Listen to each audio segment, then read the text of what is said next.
Vamos a volver al tema que vimos en la pasada sesión acerca del sacudimiento de todas las cosas que Dios ha predicho a través de sus profetas. No voy a repasar el material que cubrimos, simplemente señalaré que Dios dice: haré temblar todas las cosas, haré temblar el cielo, haré temblar la tierra seca, haré temblar el mar, haré temblar a todas las naciones, haré temblar todo lo que pueda ser sacudido.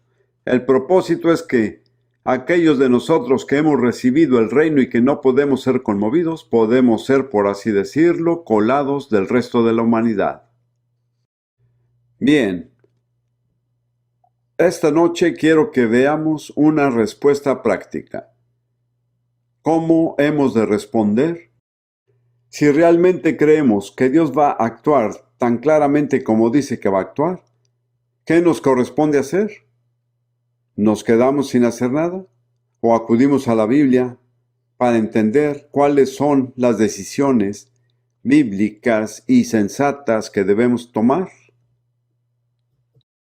Antes que nada, como ya le he dicho, es obvio que si queremos permanecer inmutables, tenemos que construir un fundamento basado en la palabra de Jesús, escuchando y poniendo en acción su palabra. Así que todo lo que estoy por decir prosigue de eso. En otras palabras, ¿de qué forma escucharemos y aplicaremos las enseñanzas de las Escrituras? Quiero comenzar con 2 versículos en 2 de Pedro, capítulo 3. Un capítulo que trata con este periodo, el periodo de conmoción. Vamos a leer los versículos 11 y 12. Puesto que todas estas cosas han de ser deshechas, ¿cómo no debéis vosotros andar en santa y piadosa manera de vivir, esperando y apresurándoos para la venida del día de Dios? Aquí me detendré. Pedro hace una pregunta muy sensata y también la pregunta correcta. La cuestión ante todo no es qué debemos hacer, sino ¿qué clase de personas debemos de ser? Lo que somos es más importante que lo que hacemos. Y él da una respuesta con esquema muy simple que contiene 3 partes. Menciona en primer lugar que hay que tener una conducta santa y piadosa. En segundo lugar, hay que estar a la espera. Y en tercer lugar, hay que apresurar la venida del día de Dios. Así que hay 3 cosas que se mencionan: la conducta santa y la piedad, la espera de la venida del día de Dios y el apresurar la venida del día de Dios. Así debe ser nuestra respuesta básica: la santidad, el esperar por la venida de Dios y el apresurar la venida del día de Dios. Trataré brevemente las mismas. Empezando primero con respecto a la santidad, me limitaré a una escritura que es 2 de Corintios, capítulo 6, empezando en el versículo 17, y después con el capítulo 7, versículo 1. Hay que tener en cuenta que las separaciones por capítulos no existían en el texto original. Fueron añadidas muchos siglos después por traductores y a veces se atenúa el significado. Así que vamos a empezar con 2 de Corintios 6, 17. Y la mayor parte es una cita del Antiguo Testamento. Por lo cual, salid de en medio de ellos y apartaos, dice el Señor, y no toquéis lo inmundo, y yo os recibiré, y seré a vosotros padre, y vosotros me seréis a mí hijos e hijas, dice el Señor Todopoderoso. Así que, amados, pues tenemos tales promesas, limpiémonos de toda inmundicia de carne y de espíritu, perfeccionando la satisfacción en temor de Dios. Así que Dios nos hace la promesa de ser un Padre para todo aquel que cumple sus condiciones. Pero tengan en cuenta que hay condiciones establecidas. Y la primera es salir de en medio de ellos. Se refiere a los incrédulos, no de cristianos, sino de los incrédulos. y apartaos, sean distintos ante Dios. No toquéis lo inmundo y yo os recibiré. Hay muchas maneras distintas de ver lo que es inmundo, pero la manera más común que hay y nos causa problemas a todos se debe a nuestra actitud mental y las cosas que entretenemos con nuestras mentes, y también por las cosas que vemos. En particular, de acuerdo a mis propios estándares, muchos programas de televisión son inmundos. Y si intencionalmente nos exponemos a ellos, estamos tocando lo que es inmundo. Si no hay cómo evitarlo, eso es otro asunto. Y no digo de ninguna manera que nunca vamos al cine, pero muy rara vez Ruth y yo nos vamos al cine por lo inmundo que es. Pero sirve de ejemplo de lo que puede significar tocar lo que es inmundo. No hay necesidad. No se expongan a cosas que les contaminan la mente si no hay necesidad de hacerlo. Siendo predicador, soy particularmente cauteloso, porque sé que si le doy cabida a algo en mi mente, tarde o temprano se me saldrá por la boca en el momento que esté predicando. Y yo guardo mi mente. Ruth es mi testigo. No le doy cabida a nada intencionalmente en mi mente que pueda corromper la palabra de Dios que Dios me ha dado para proclamar. Les sugiero que todos debemos considerarlo. No es necesario que adopten la misma actitud que yo adopté, pero sí necesitan preguntarse, ¿estoy tocando lo inmundo?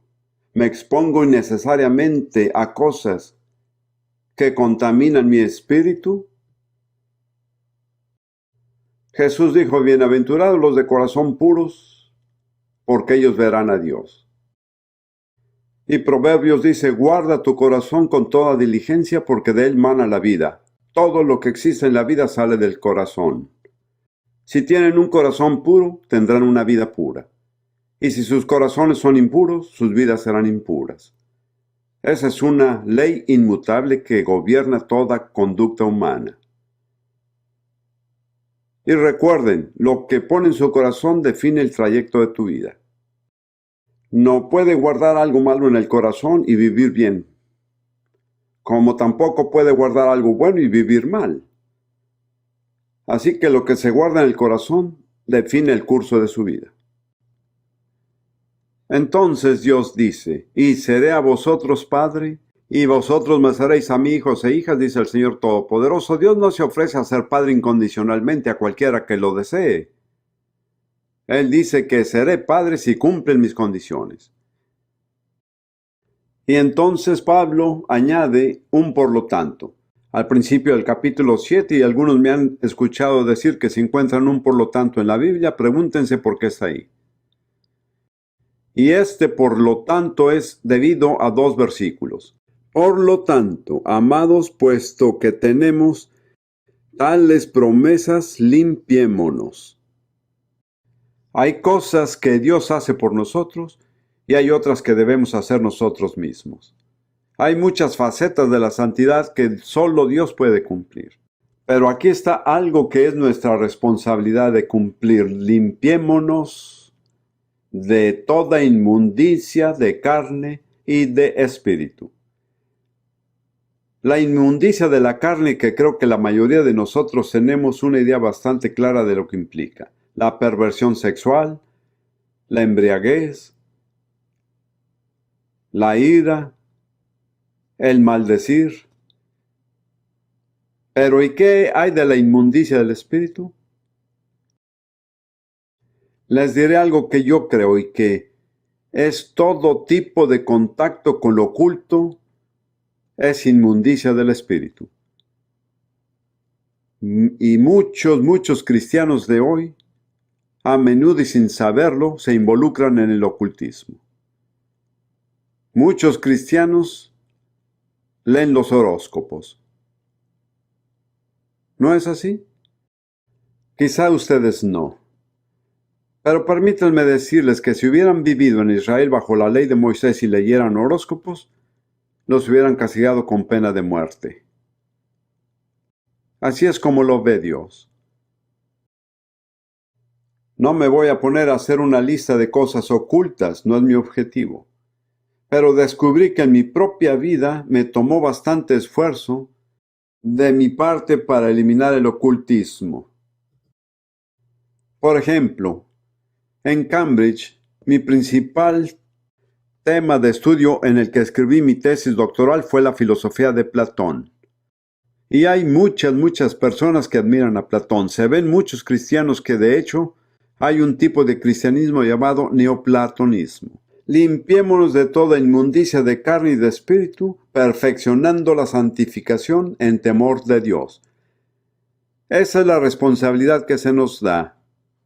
Podría pasarme el resto de la tarde hablando de cómo hacerlo, pero ese no es el tema. El tema es que todos somos responsables de hacerlo. No es algo que Dios va a hacer por nosotros, es algo que Dios dice que hagamos por nosotros mismos. Ahora regresemos a 2 de Pedro, capítulo 3, para ver el segundo requisito, que es buscar la venida del día de Dios. Quiero que solo veamos dos escrituras. La primera es Tito, capítulo 2, versículos 11, 12 y 13. Tito 2, 11, 12 y 13. Porque la gracia de Dios que trae salvación a todos los hombres se manifestó, enseñándonos que, renunciando a la impiedad y a los deseos mundanos, vivamos en este siglo templada y justa y piamente, esperando aquella esperanza bienaventurada y la manifestación gloriosa del gran Dios y Salvador nuestro Jesucristo. Y fíjese que Pablo llama a Jesús Dios, el gran Dios y nuestro Salvador Jesucristo. Y la motivación para la vida santa es principalmente la espera de la venida de nuestro Señor. Me parece que si uno analiza las enseñanzas del Nuevo Testamento sobre la santidad, verá que en casi todos los casos se vincula con la esperanza del regreso del Señor. Y en lo personal pienso que en donde la Iglesia pierde el sentido de la esperanza de la venida del Señor, los estándares de santidad del Nuevo Testamento son imposibles. Porque yo creo que esa es la clave de la motivación. Y también en primera de Juan, capítulo 3, versículos 1, 2 y 3. Primera de Juan 3, 1, 2 y 3. Mirad cuál amor nos ha dado el Padre, para que seamos llamados hijos de Dios, y lo somos. Por eso el mundo no nos conoce, porque no le conoció a Él. Amados, ahora somos hijos de Dios, y aún no se ha manifestado lo que hemos de ser. Pero sabemos que, cuando Él se manifieste, seremos semejantes a Él, porque le veremos tal como Él es, y todo aquel que tiene esta esperanza en Él, se purifica a sí mismo, así como Él es puro. Podrán decirme que creen en la doctrina del regreso del Señor, pero es más importante que se manifieste en sus vidas, porque dice que todo aquel que tiene esta esperanza en Él, lo cual es la esperanza de su venida, se purifica, así como Él es puro. De nuevo, la Escritura nos carga la responsabilidad a nosotros. Hay maneras en que Dios nos purifica, hay maneras en que tenemos que purificarnos a nosotros mismos. Y Dios solo tiene un estándar de pureza, que es Jesús, así como Él es puro. Luego, volviendo otra vez a 2 de Pedro, solo una vez más, capítulo 3, versículo 12, dice, esperando y apresurándoos para la venida del día de Dios. Apocalipsis 19, 7 y 8. Regocijémonos y alegrémonos y démosle a Él la gloria, porque las bodas del Cordero han llegado y su esposa se ha preparado. Así que no puede haber matrimonio hasta que su esposa, la novia, se haya preparado. El estado de la iglesia tiene efecto sobre la venida del Señor. El Señor no puede venir por su novia hasta que se haya preparado. He vivido en muchas culturas y naciones diferentes. Nunca he vivido en ninguna cultura o nación en donde la novia no se tenga que tomar la molestia de prepararse para su día de boda. Es algo universal, sin importar el color de piel o el idioma de uno. Lo mismo ocurre con la iglesia.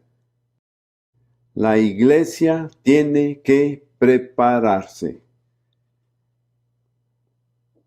Y luego, en el versículo que sigue, habla de la vestimenta de la boda. Versículo 8.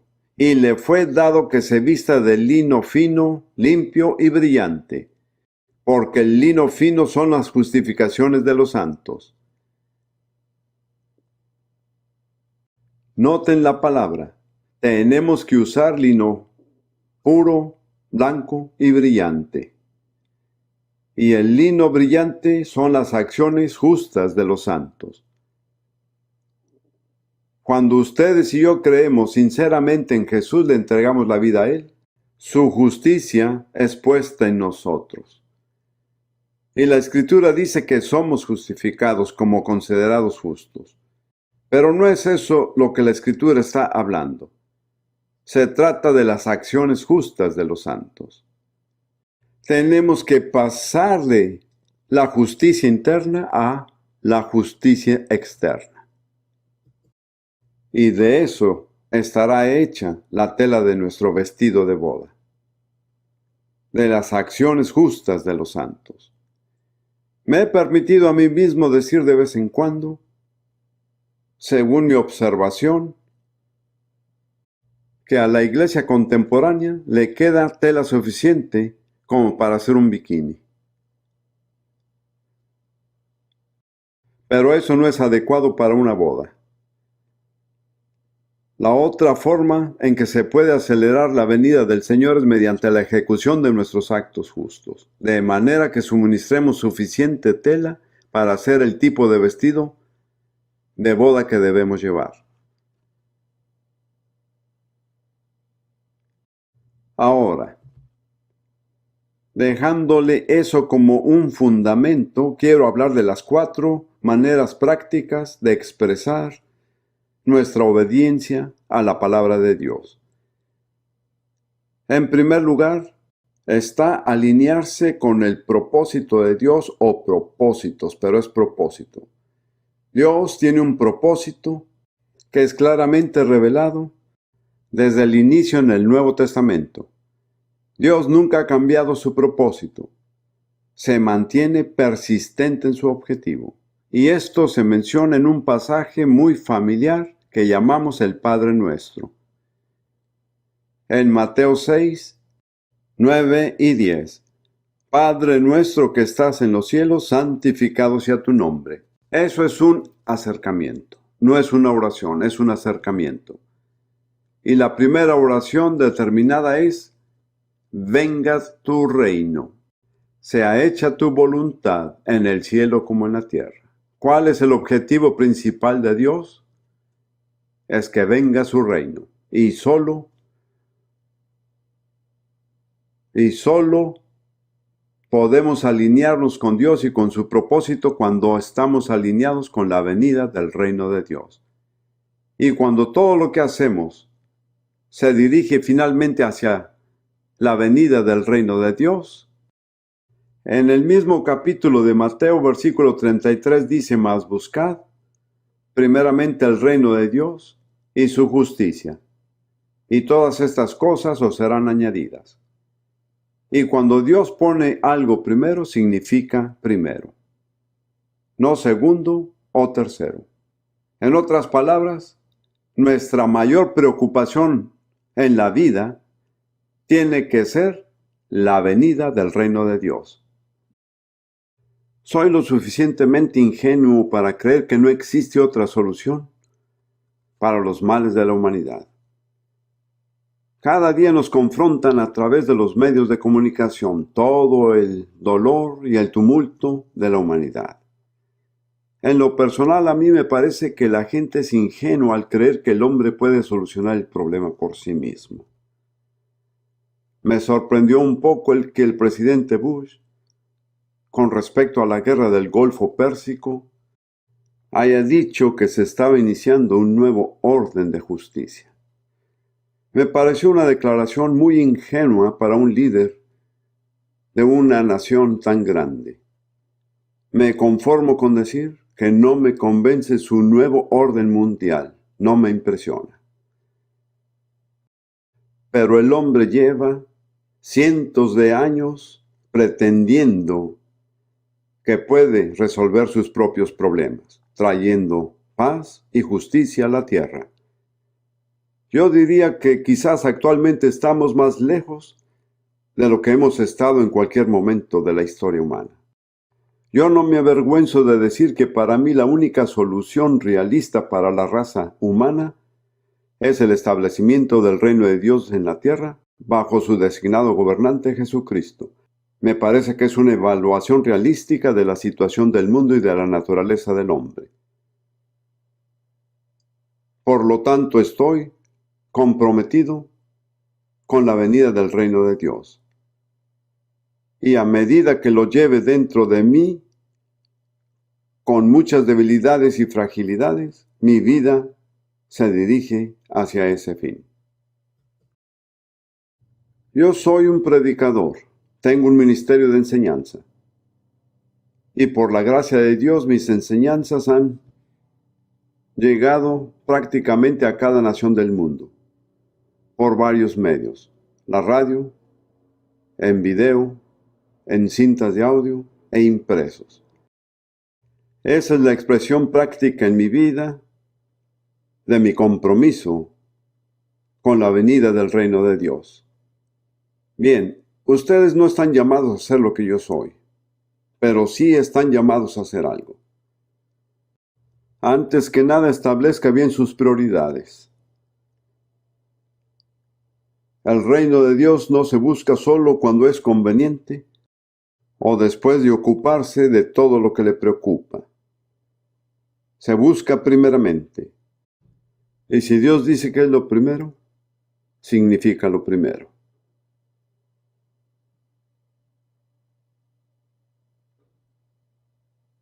Mientras preparaba este mensaje, vino a mi mente una imagen vívida del profeta Jonás. Vayamos ahí por un momento. La mayoría de ustedes conocen la historia de Jonás. Dios le dijo: vete a Nínive y predica lo que te digo. Nínive estaba al este y Jonás se fue en dirección contraria, hacia el oeste.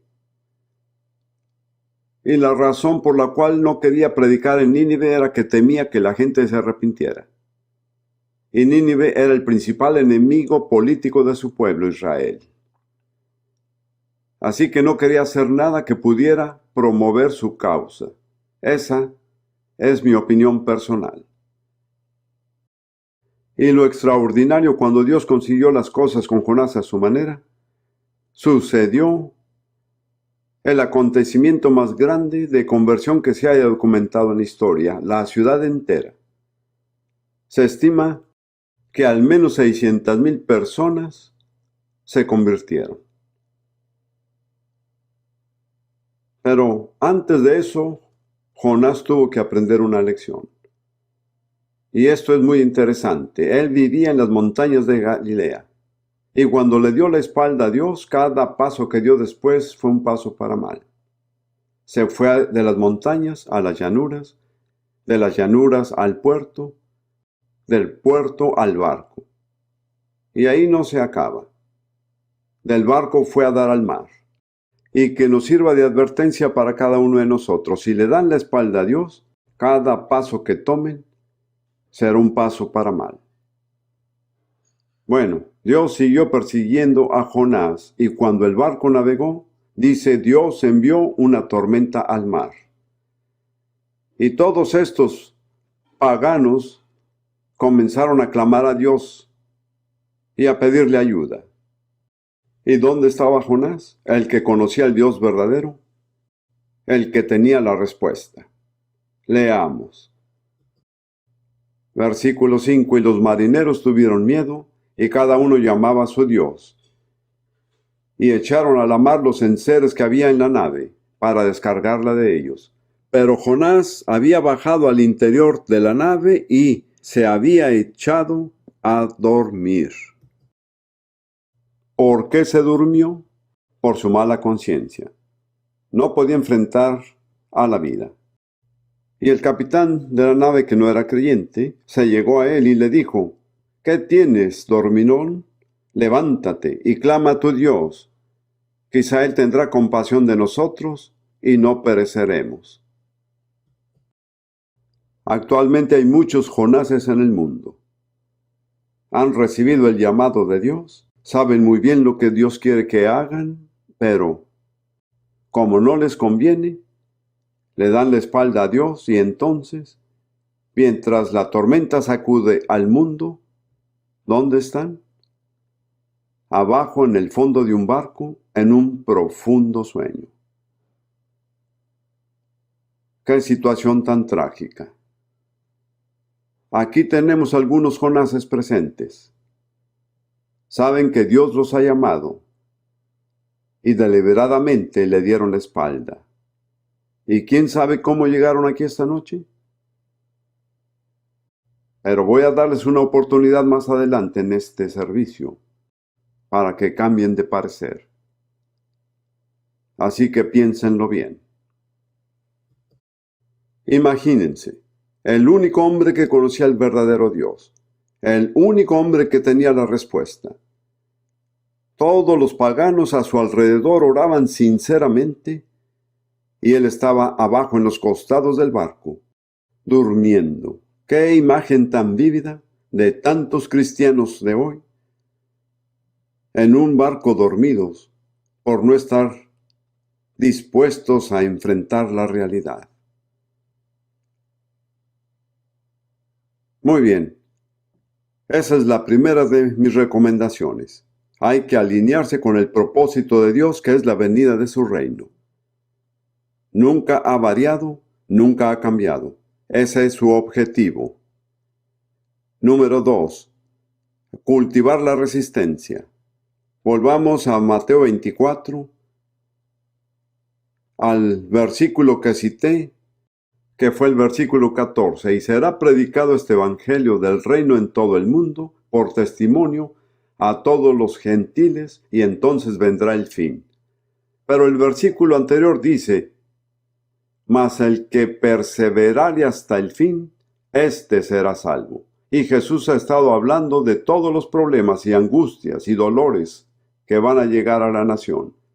Y luego dice: mas el que perseverare hasta el fin, éste será salvo. Esa es la traducción aquí en español, pero el griego dice: el que ha perseverado hasta el fin, ese será salvo. De hecho, es más específico que eso. Jesús dice: pero el que siga firme hasta el fin, ese será salvo. Esta traducción no lo presenta de manera muy explícita. ¿Quién será salvo? El que haya resistido hasta el final. Así que por ahora están salvos. Pero para permanecer salvos, tienen que resistir. En Lucas 21, que es un pasaje paralelo, es nuevamente el discurso que dio Jesús. Él dice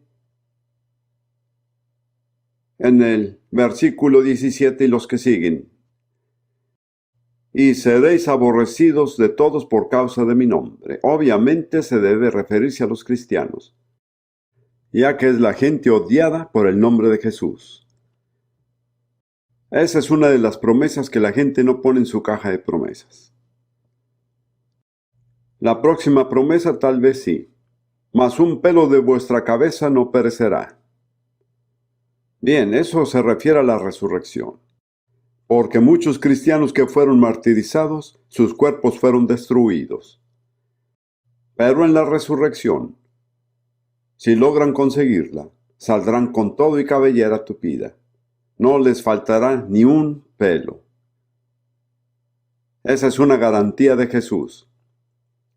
Y luego dice: en vuestra paciencia poseeréis vuestras almas. Pero eso realmente no da con el significado. Les daré mi versión, la versión Prince. Con la resistencia se compra el alma. Digo, pueden comprobarlo si quieren, y me he fijado en las palabras. Así es como las entiendo. En otras palabras, ¿cuál es el precio que uno debe pagar por la salvación de su alma? En una palabra, la perseverancia, así es. Como ven, hay cosas que hay que comprar, pero no con dinero. Hay otra moneda con la que se compran ciertas cosas. En Isaías 55:1 dice, venid, comprad sin dinero y sin precio vino y leche. Hay que comprarlas, pero no con dinero.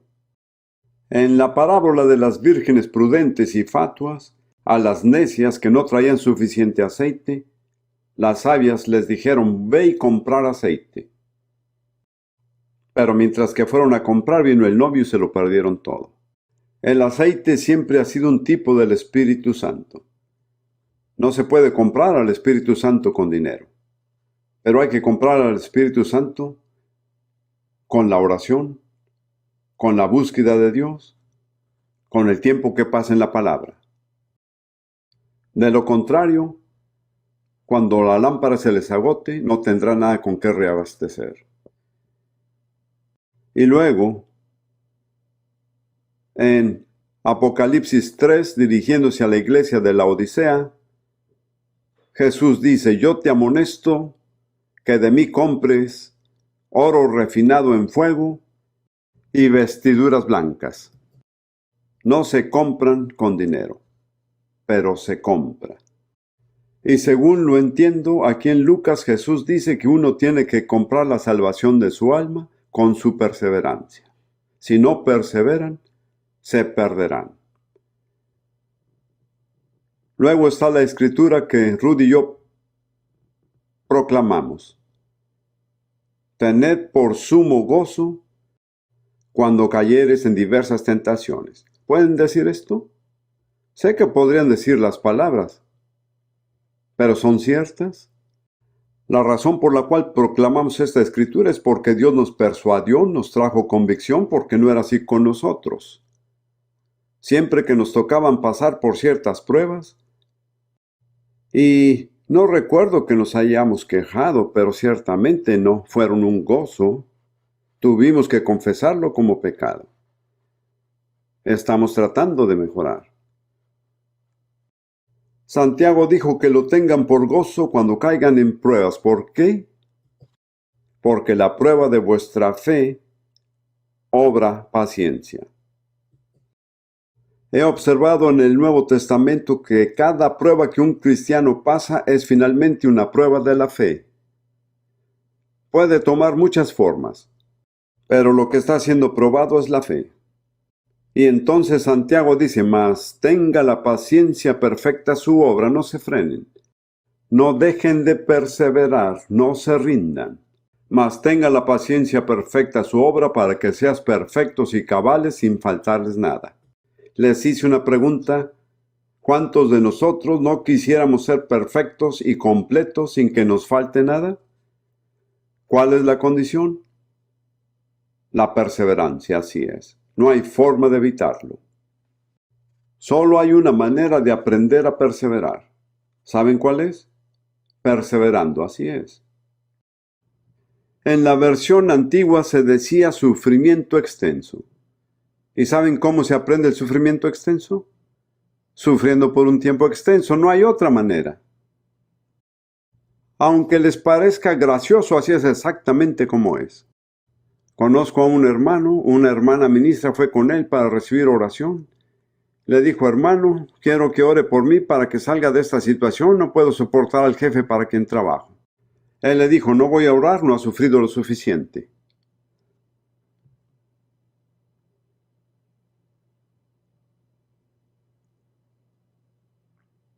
Volvamos al final de Santiago por unos momentos. Quiero mostrarles cuán estrechamente está ligada la resistencia con la preparación para la venida del Señor. Santiago 5. Solo vamos a leer los versículos 7 al 11. La palabra que se utiliza aquí es principalmente la paciencia. Y permítame ofrecerle una pequeña lección y se la dejo por gratis. Hay tres palabras que están relacionadas: la paciencia, la perseverancia y la resistencia. Están relacionadas, pero son distintas y todas ocupan su lugar en la vida cristiana. Paciencia se deriva del mismo origen del latín que nos da la palabra pasivo. La paciencia es básicamente no hacer nada. Y Dios expresa paciencia. Pedro dice que Dios se esperó pacientemente en los días de Noé.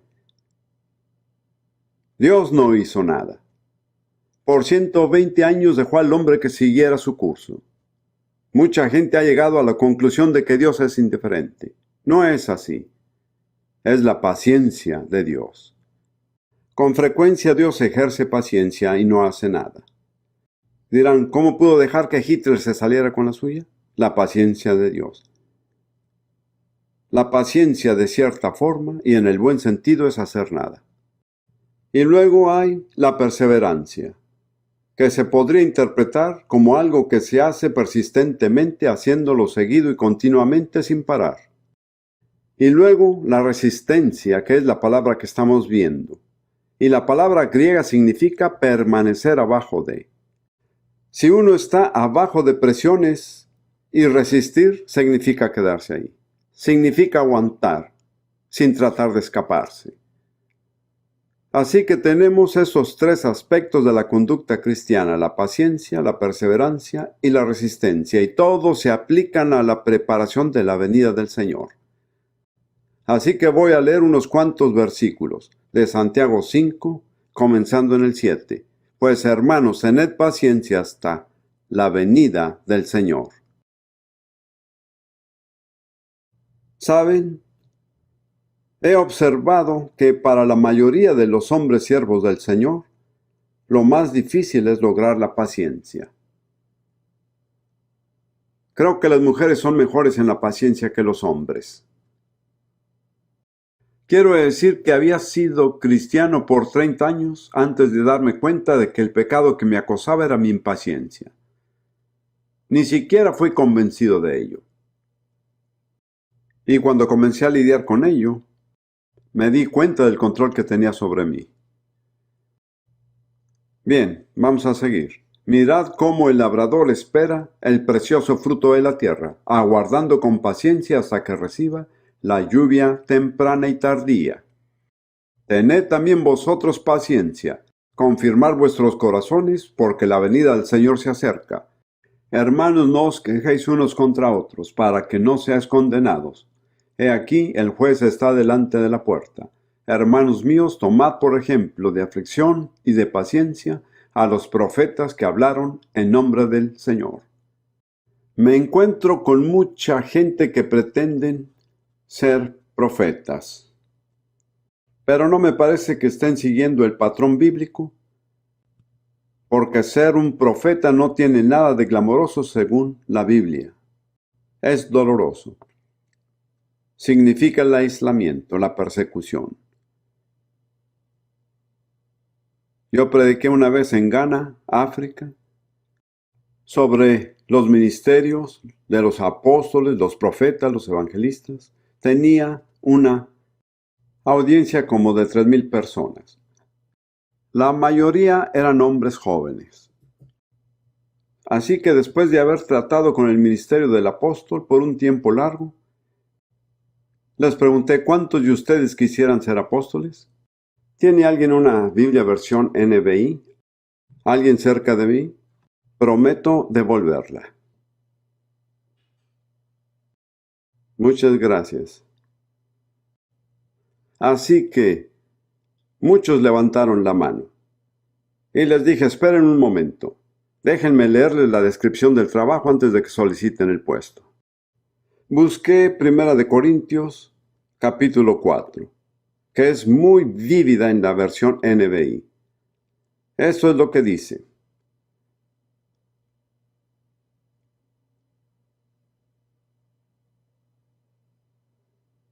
Creo que realmente se aplica a las personas carismáticas contemporáneas. Solía llamarlos el movimiento carismático, pero ya no, porque no se están moviendo. Eran, pero se quedaron atascados en alguna parte. Bien, esta es 1 Corintios 4, comenzando en el versículo 8. Ya tienen todo lo que desean, dirigiéndose a los cristianos de Corinto. Ya estáis ricos. Han recibido el evangelio completo. ¿Alguna vez escucharon la perversión del movimiento de la Fraternidad Internacional de Hombres de Negocios? ¿Qué es el movimiento del Evangelio de Hombres de Negocios?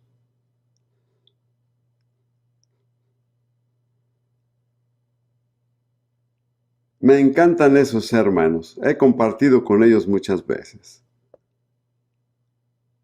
Han llegado a ser reyes, y eso sin nosotros. Ojalá fueran de veras reyes para que también nosotros reináramos con ustedes. Por lo que veo, a nosotros los apóstoles Dios nos ha hecho desfilar en el último lugar, como a los sentenciados a muerte. Hemos llegado a ser un espectáculo para todo el universo, tanto para los ángeles como para los hombres. Por causa de Cristo somos los ignorantes, ustedes en Cristo los inteligentes. Los débiles somos nosotros, los fuertes son ustedes. A ustedes se les estima, a nosotros se nos desprecia. Hasta el momento pasamos hambre, tenemos sed, nos falta ropa, se nos maltrata, no tenemos dónde vivir. Con estas manos nos matamos trabajando. Si nos maldicen, bendecimos. Si nos persiguen, los soportamos. Si nos calumnian, los tratamos con gentileza. Se nos considera la escoria de la tierra, la basura del mundo. Y así hasta el día de hoy. Esta es la descripción de un apóstol del Nuevo Testamento. Si quieren la descripción de lo que implica ser profeta, creo que la podemos encontrar en Hebreos, ya que estamos ahí.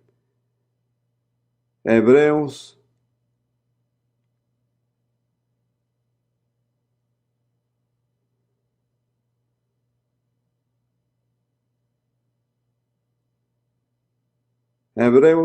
capítulo 11. Los últimos 2 versículos. Este es el ministerio profético. Fueron apedreados, aserrados, tentados, muertos a cuchillo, anduvieron de acá para allá cubiertos de pieles de ovejas y de cabras, pobres, angustiados, maltratados, de los cuales el mundo no era digno, perdidos por los desiertos, por los montes, por las cuevas y por las cavernas de la tierra. ¿Cuántos de ustedes quieren ser profetas? Gracias. Gracias, muchas gracias. ¿Se dan cuenta de lo que les digo? ¿Qué se necesita? No lo escuché. La perseverancia, así es. Vamos a seguir con lo que estábamos leyendo.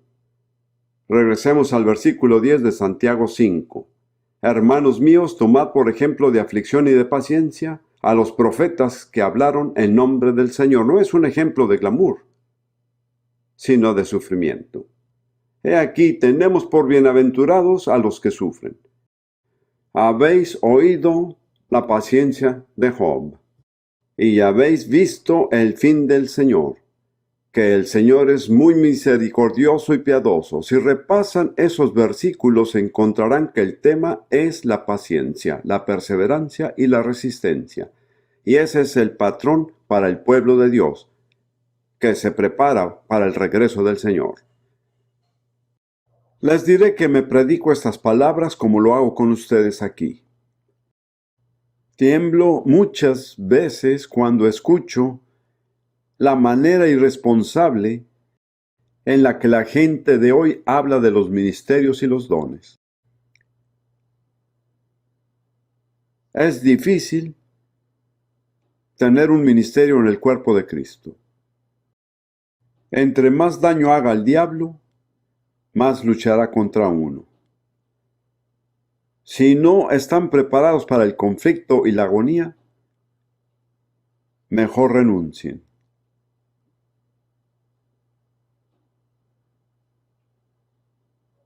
¿Escucharon bien? Hasta con un amén.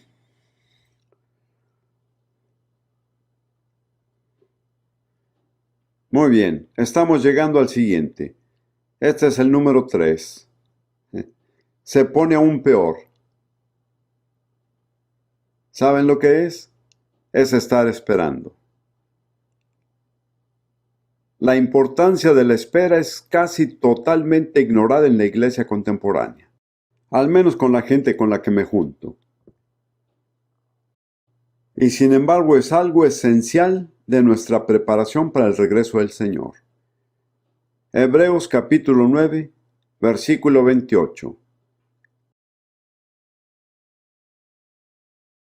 Así también Cristo fue ofrecido una sola vez para llevar los pecados de muchos y aparecerá por segunda vez en relación con el pecado para salvar a los que le esperan. ¿A quién se le aparecerá? A los que le esperan ansiosamente. Algunas traducciones no incluyen el ansiosamente, pero en el griego es una doble preposición. Y ansiosamente capta con mucha precisión el verdadero significado. No es solo esperarlo, sino que hay que esperarlo ansiosamente. Tengo un amigo que es conocido por algunos de ustedes, pero no voy a mencionar su nombre. Él es predicador. Él y yo hemos colaborado juntos. Tiene una forma de expresarse bastante cruda y dice que cuando el Señor regrese, Él espera oír algo más que solo decir, qué bueno que es tenerte de vuelta.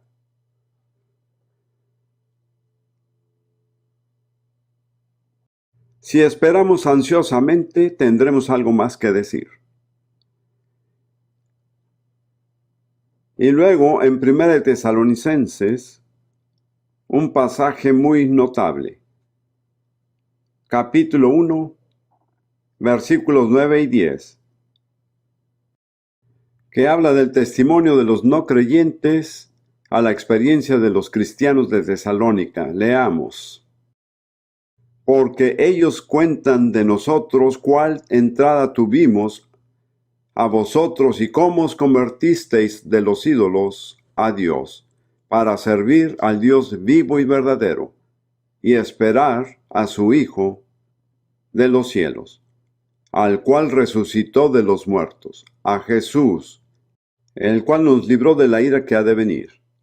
Así que estas personas se vuelven a Dios como resultado del ministerio de Pablo para hacer dos cosas.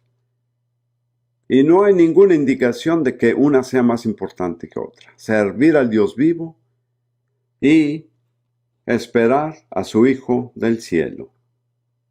Como cristianos, todos debemos servir, pero también estamos llamados a esperar.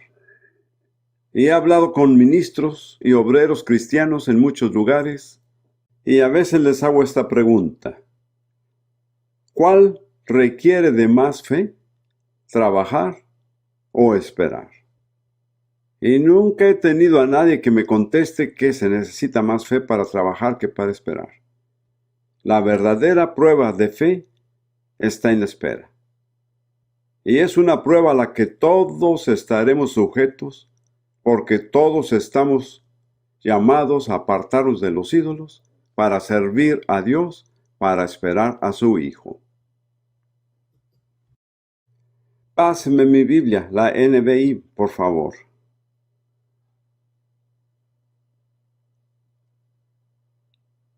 Este es un versículo en Isaías 64.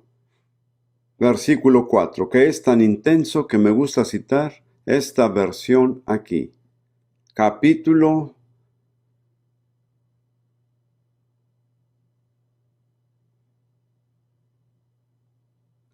64, versículo 4.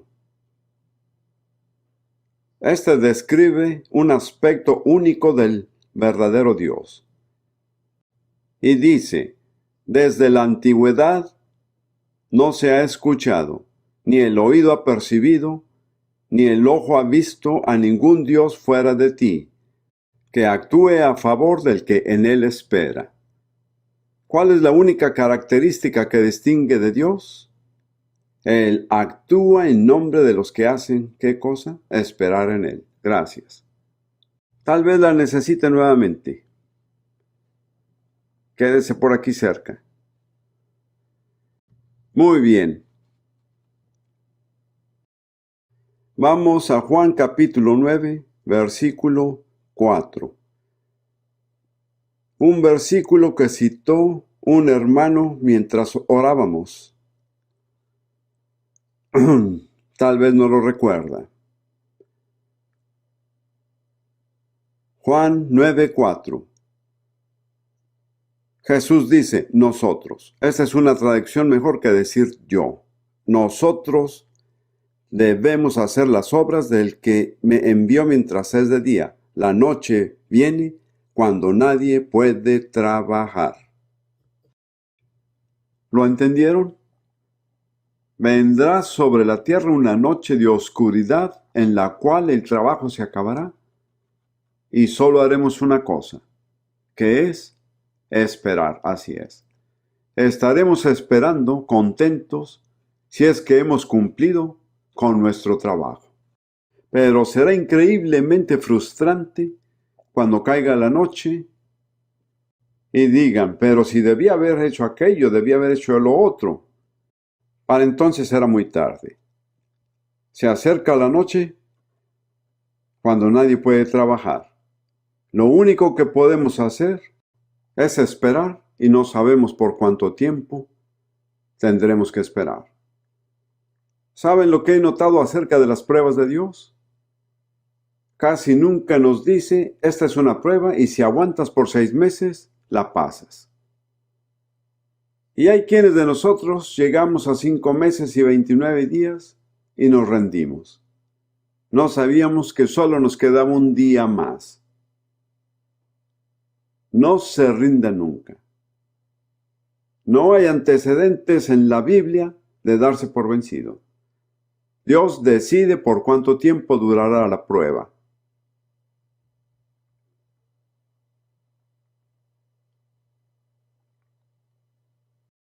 Como ven, la espera es una de las pruebas a las que Dios somete casi invariablemente a los siervos que tiene intención de usar.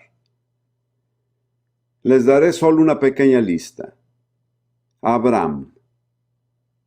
Vas a tener un hijo que será la cabeza de una nación que será única en la tierra. ¿Cuánto tuvo que esperar? 25 años. Mientras tanto, su querida esposa Sara trató de ayudarlo y complicó las cosas. Ella le dijo, escúchame, haz lo que te digo. Primero le dijo que tenga un hijo de Agar y luego le dijo que se deshiciera del niño. Así es el consejo de la carne. Es inconsistente. Le dice a uno que haga una cosa y más tarde la contradice. Abraham se convirtió en el hombre que fue por medio de la espera. Tuvo que ver cómo su esposa pasó por la edad de la maternidad y seguir esperando.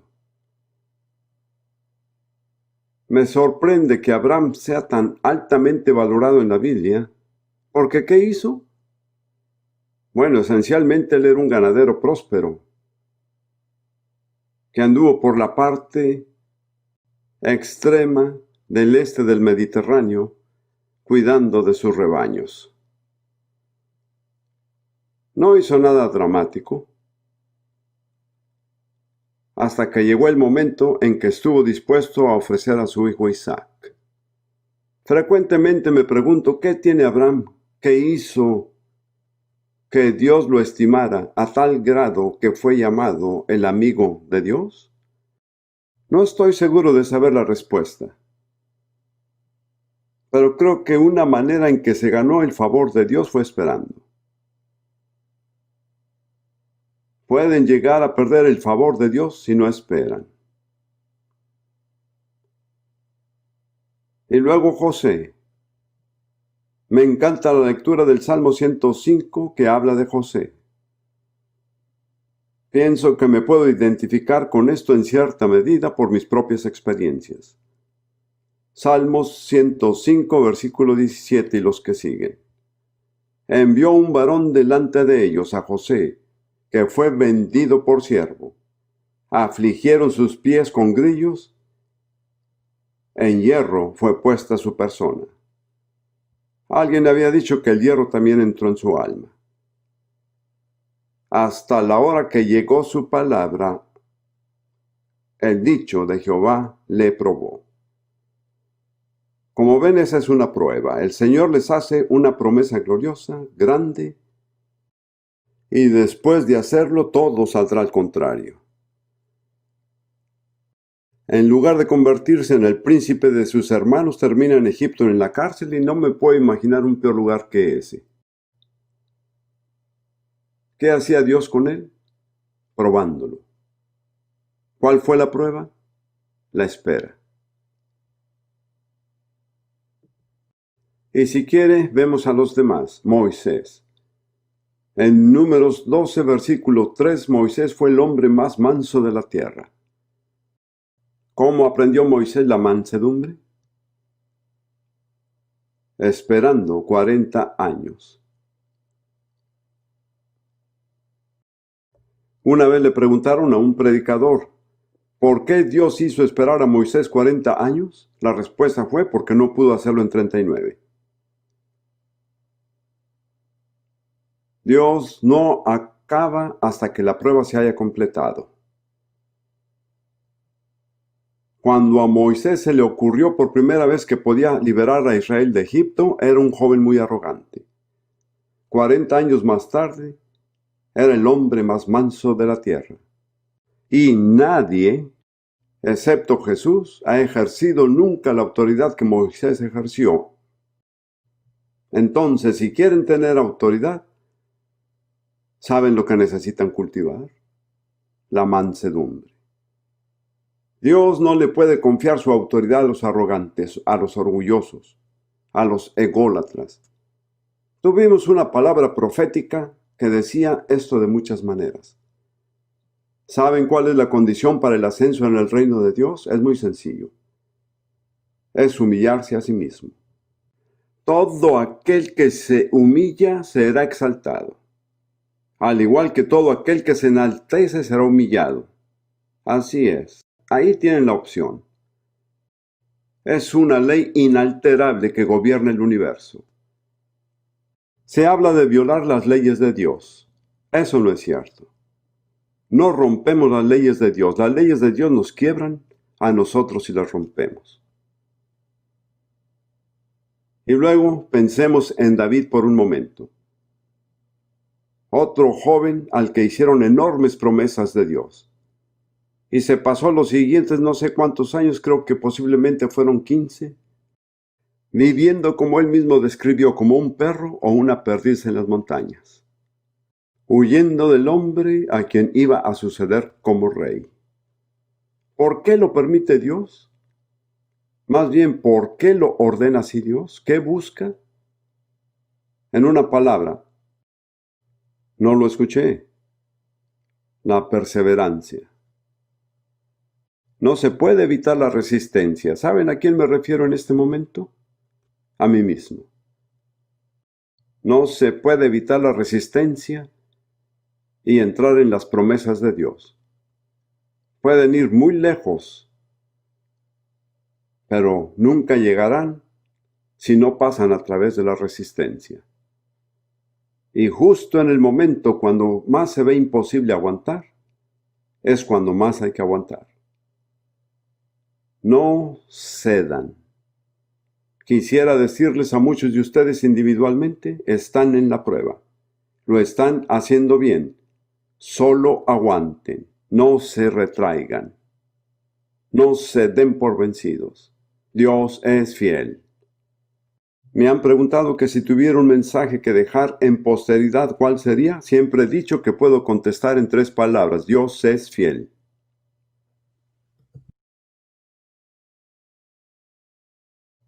Les diré otra cosa acerca de la espera.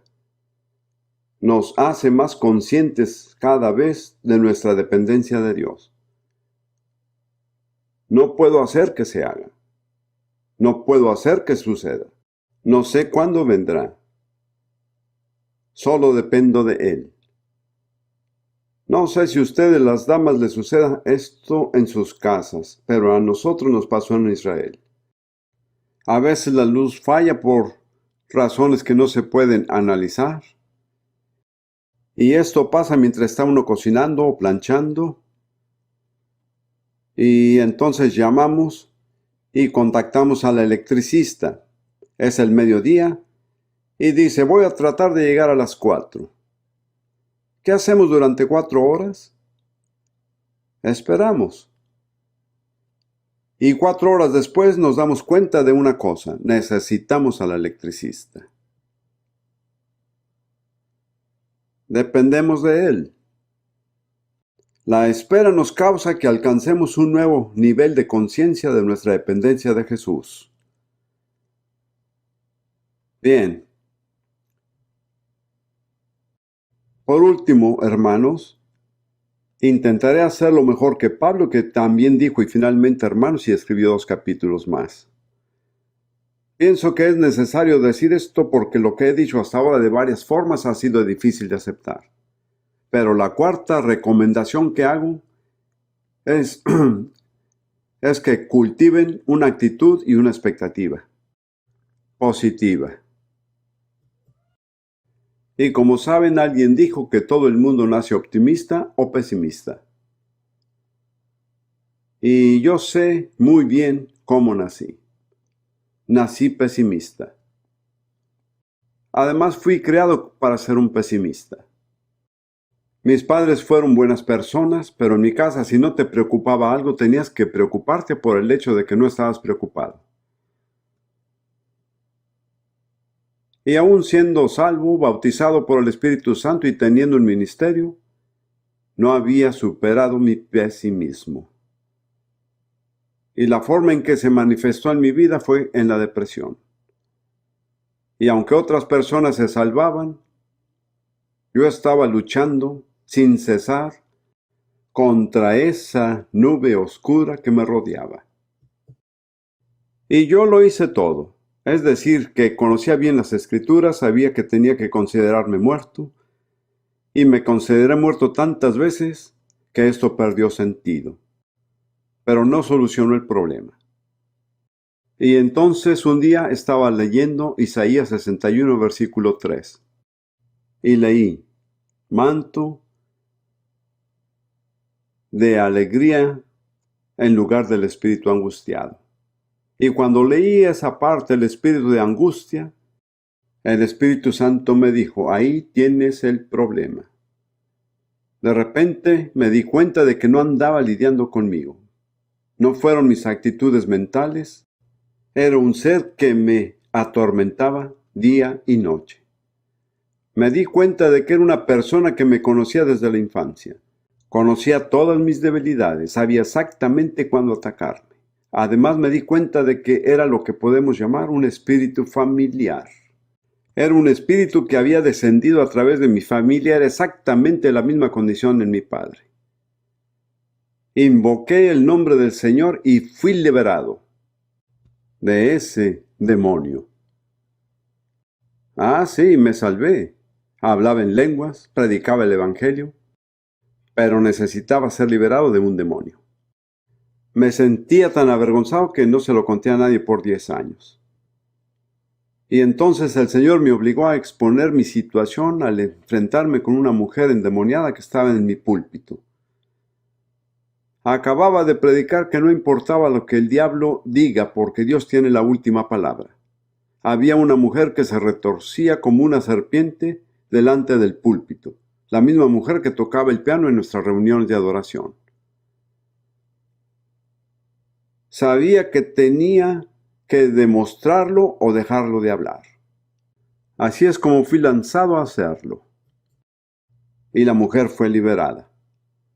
Pero me tomó 10 años, desde el momento en que fui liberado hasta que estuve dispuesto a enfrentar el problema en público. Les menciono todo esto porque al ser liberado, Dios me mostró que Él hizo por mí lo que yo no podía hacer por mí, y que Él no haría por mí lo que yo podría hacer por mí mismo. Y me mostró que tenía que cambiar la forma en que pensaba. Cada vez que me venían a la mente pensamientos o reacciones negativas, tuve que encontrar algo positivo de las Escrituras con que hacerle frente. Y eso no fue de un día para otro. Me tomó al menos 3 años. Pero al final de ese transcurso, dejé de ser pesimista. Yo entiendo lo que implica. Yo diría que de hecho, si me disculpan que lo diga, de británico a otros británicos, que uno de los principales problemas de Gran Bretaña es el pesimismo. Los británicos son más propensos al pesimismo que cualquier otra gente de naciones con las que he tratado. Creo que es algo... Hay una influencia espiritual en alguna parte. Como quiera, no entremos en este tema. Estaremos tratando sobre este tema de liberación luego al final de este mes en el templo de Kensington. Si tiene alguna necesidad seria, venga, haremos algo por usted. Bien, vamos a ver este asunto de tener una actitud positiva y terminamos. Romanos 12, versículo 21. Dice: no seas vencido de lo malo, mas vence con el bien el mal. Así que tenemos solamente dos opciones.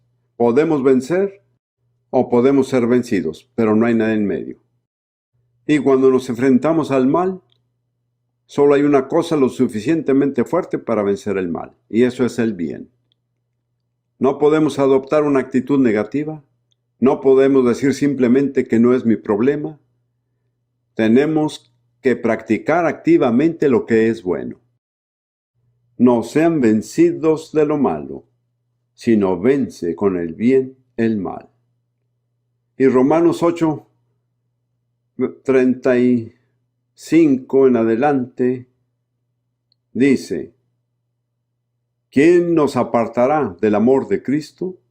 ¿Tribulación, o angustia, o persecución, o hambre, o desnudez, o peligro, o cuchillo? Como está escrito: por causa de ti somos muertos todo el tiempo. Somos estimados como ovejas de matadero. ¿Qué enseñanza tan negativa? ¿No es así? Hay quienes se oponen a las enseñanzas negativas, diciendo: hermano, sé positivo. Pero también hay verdad en lo negativo. Las personas que venden acciones fraudulentas de la bolsa son muy positivas, pero son deshonestas. Como cristianos tenemos que enfrentar lo negativo. No podemos cerrar los ojos ni apartar la mirada. Hay problemas por delante. Pienso que hay muchos más problemas por delante de lo que la mayoría de nosotros podemos percibir. Pero eso no significa que tengamos que ser pesimistas. ¿Cuál fue el comentario de Pablo? Antes, en todas estas cosas, somos más que vencedores por medio de aquel que nos amó. ¿Qué son todas estas cosas? Hay una lista. La tribulación, la angustia, persecución, hambre, desnudez, peligro, la espada. Y entonces Pablo dice que en todas estas cosas somos más que vencedores. Le pregunté al Señor lo que significaba ser más que vencedor, y sentí que la respuesta que me dio fue esta: ser más que vencedor significa meterse en un lío, superarlo y salir del problema con más que con lo que entró. Salirse con el botín.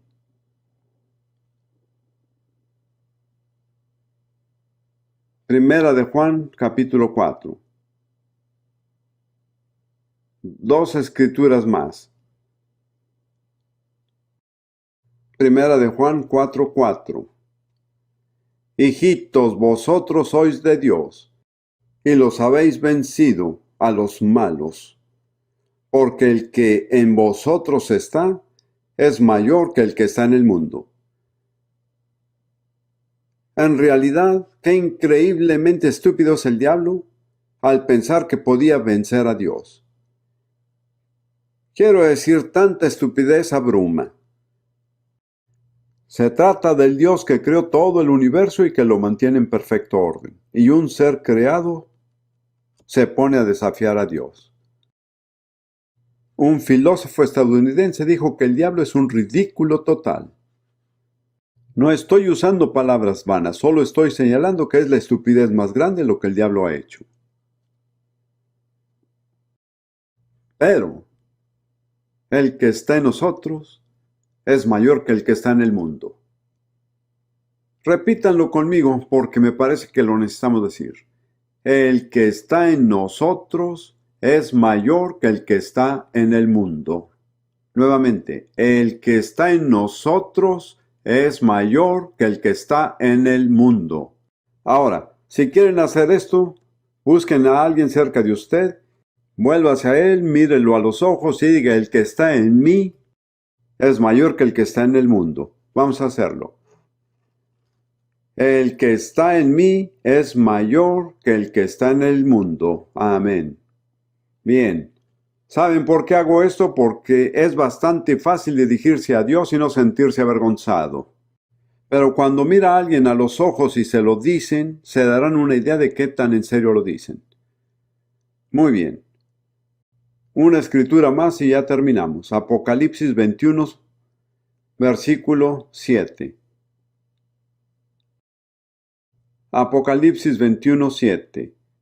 El que venciere poseerá todas las cosas, y yo seré su Dios, y él será mi hijo.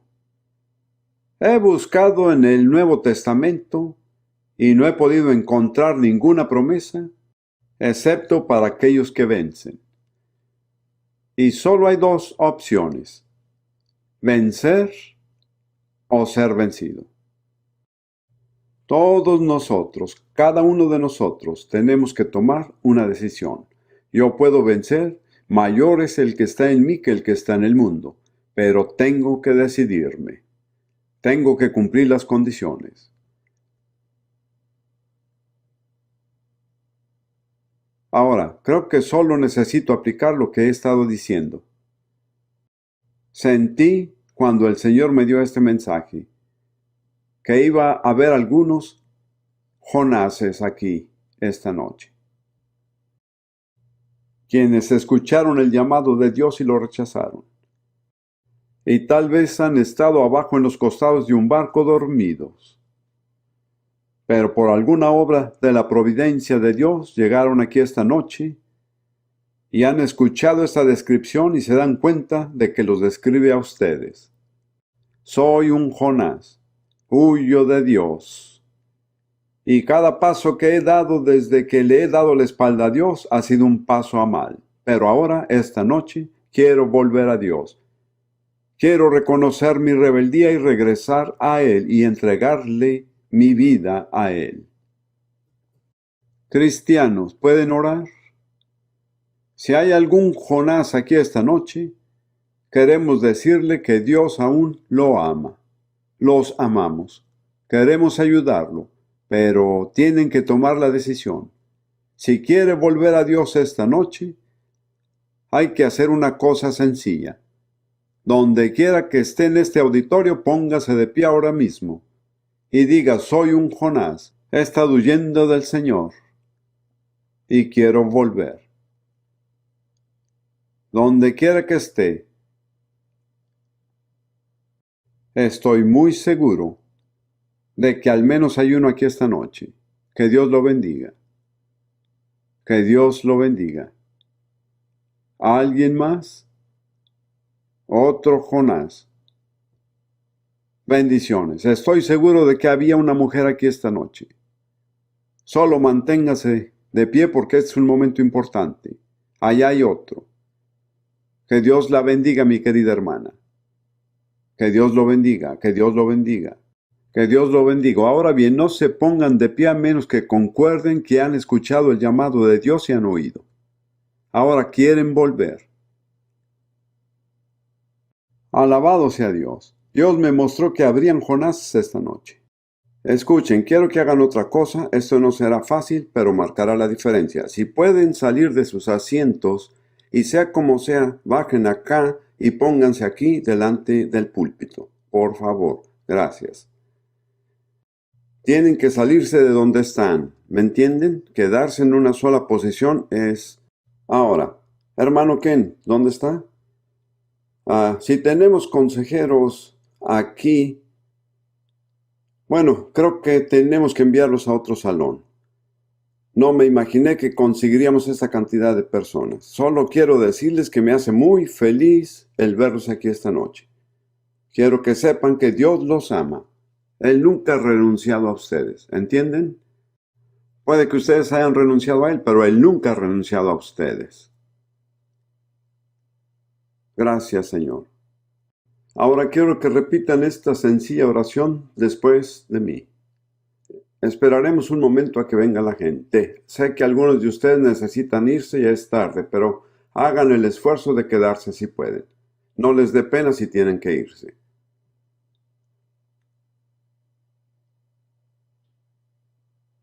Ruth, pasa acá conmigo. Haremos una oración muy sencilla. Una oración a Jesús, no a mí. Les daré las palabras y ustedes las repiten. Señor Jesús, perdóname por haberte dado la espalda y seguir mi propio camino. Esta noche me arrepiento. Me vuelvo a ti. Me someto a ti. Hágase tu voluntad en mi vida. Tómame como soy y hazme como quieres que sea. Quiero que repitan estas últimas palabras. Tómame como soy y hazme como quieras que sea. En el nombre de Jesús. Amén. Hermano Ken, ¿hay algún salón donde puedan ir? ¿Les puede mostrar dónde?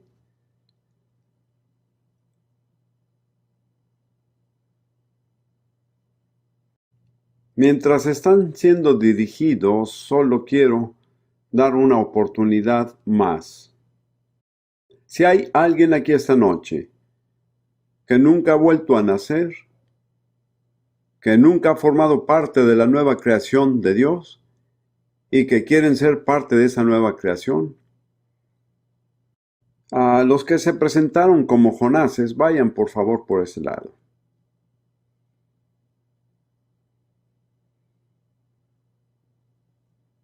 ¿Cristianos pueden orar por ellos?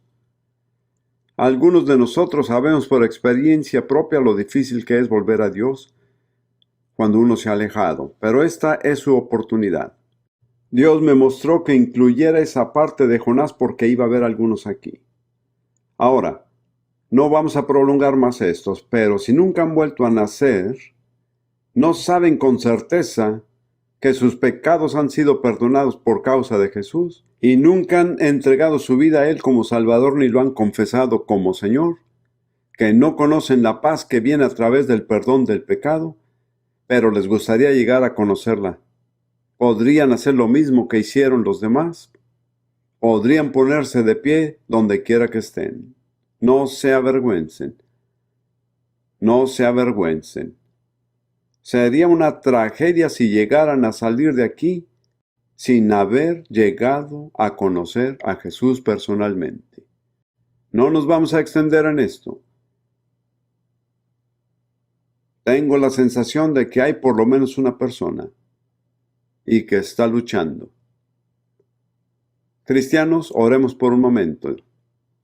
Señor, si hay alguien aquí esta noche que necesita volver a nacer, pero está inmovilizado por alguna opresión satánica, por un espíritu de miedo o por cualquier motivo que sea en tu nombre, Señor Jesús, que sean libres de cualquier cosa que la frene para que tengan la libertad de tomar su propia decisión. En el nombre de Jesús. Amén. Ahora, si quieren recibir a Jesús, lo único que tienen que hacer para mostrarlo es ponerse de pie. No alargaremos esto más.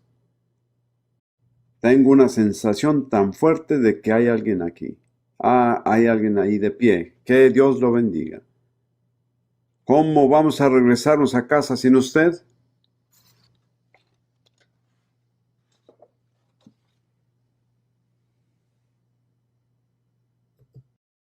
Ahora, ¿hay algún creyente maduro que pueda aconsejar a esa señora? Quiero que vaya y la ayude.